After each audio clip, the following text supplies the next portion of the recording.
welcome back to MQ Sews. Today I want to share what I finished sewing in March and my plans for what I'm going to make in April.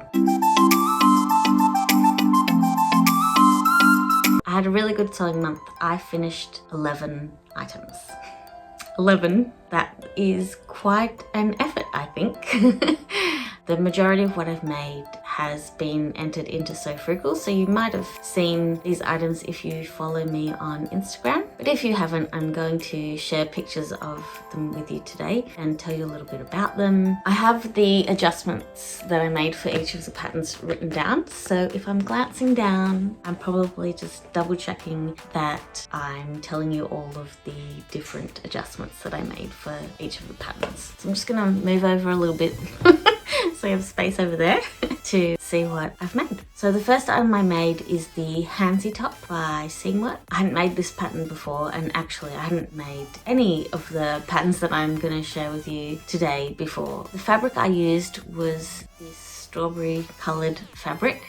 Pink is one of my favourite colours, in case you haven't guessed that from watching me so far. But I enjoy wearing pink a lot. I have a lot of pink fabric. I think I picked this piece of fabric up from a swaps table. For those of you who don't know, I'm a member of the Australian Sewing Guild, and once a month I go to a sewing day and there's always a swaps table. I actually have some photos of last month's haul. I got quite a few patterns and quite a few fabrics last month. There was a lady who brought in a friend's fabric stash as she was downsizing, so there were quite a few good fabrics that quite a few of us left with. As you can see, even though I've sewn 11 items this month, I've definitely got enough fabric to replenish the holes that I made in my stash.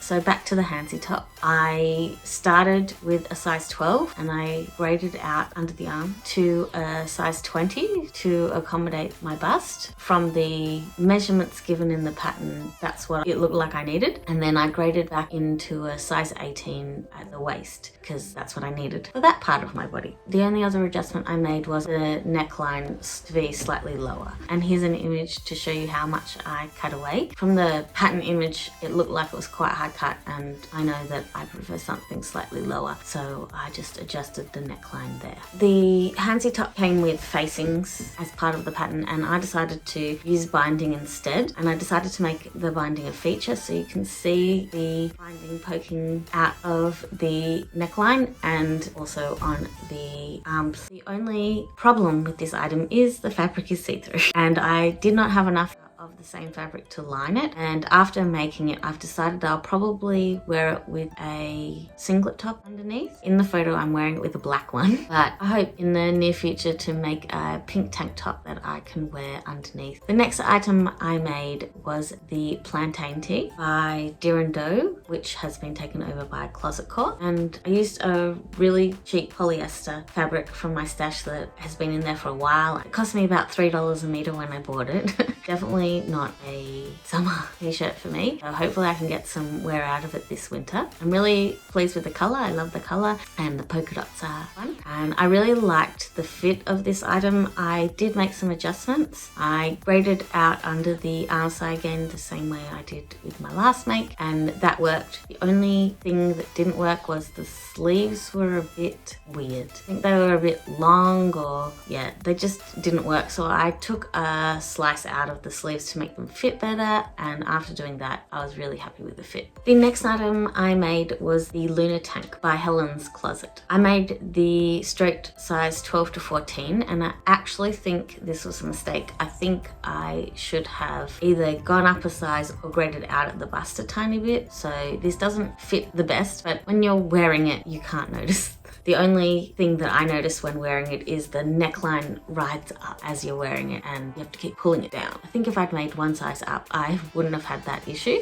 I also made the long length of this pattern. I did decide to lengthen the bodice by 2 inches. Ultimately, deciding not to grade out at the bust I think was a mistake, or I should have made the bigger size, but I'll still wear this tank quite often. I like the print, I like the colour. I got this fabric from the swaps table, the same swaps table that I talked about earlier. Next I made the Veritop by Forget Me Not Patterns. I actually made 2 Veritops for So Frugal, so this is the first one I'm going to talk about. I made it in a knit sheer fabric that I got from the swap stable, and I don't know what it would have been labelled as, but it kind of reminds me of lace, so maybe it was a knit lace. I really like the bishop sleeves on this one. I think it's really elegant. Because you could see my overlocking around the neckline through the sheer fabric, I decided to make a feature of the neckline, so I did a decorative stitch around the neckline. I felt like I couldn't get a nice hem if I was just going to hem the bottom of that top, so I added a hemband, and I'm really pleased with how that turned out. And the only adjustment I made to this pattern was to grade out under the arms again, like I've already talked about for a couple of the other patterns that I made. Because the Veritop was see-through, I decided that I needed to make something to go underneath. I decided to make the Largo tank by Itch to Stitch. I did do a full bust adjustment on this one, and I did a full bust adjustment where you also get rid of the dart that you create, and this was a complete disaster.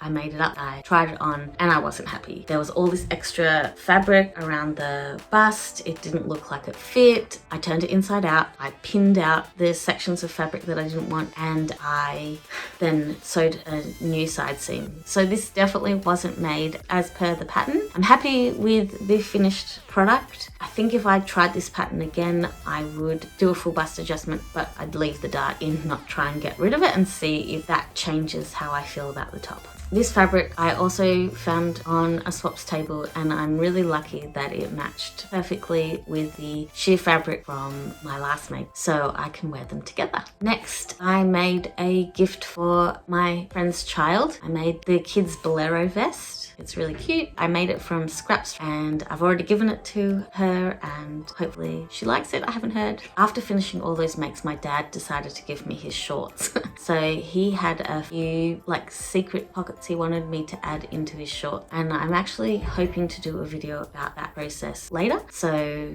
if that works out, you'll see it. Here's a couple of photos of the shorts where I've added in pockets for him. I did a few refashions this month as well. You would have seen 2 of them in last week's video. They were both refashioning dresses. One I refashioned into a Rise and Shine top, which is this one that I'm wearing today, and the other I refashioned into a second Veritop, which was another of my entries for So Frugal. I made the same adjustments that I'd made on the last Veritop that I talked about, and I'm hoping to get more wear out of the Veritop than I did the dress that came before it. Another item that I sewed this month was a thrift flip or refashion. I had a dress that I got from an op shop last year. I'd never worn it. It was a bit tight. I fixed it so that it fits now, and it's a top. I took quite a number of photos of the process to create this refashion, and I'm hoping to make a video out of that for you as well. And my last finished make for the month of March was this hoodie.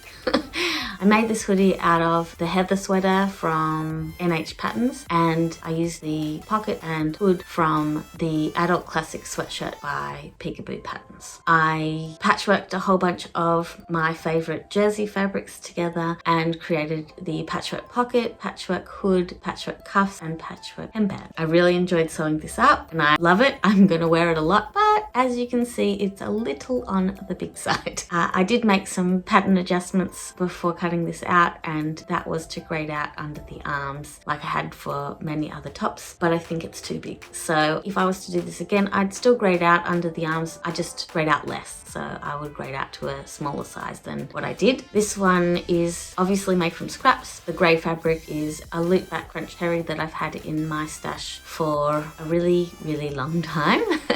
It was originally from Spotlight, and it was from the clearance table. Unless I have a specific project in mind, most of my fabric that I buy from Spotlight is from the clearance table. I only buy full price fabric from Spotlight if I have a particular project in mind for it.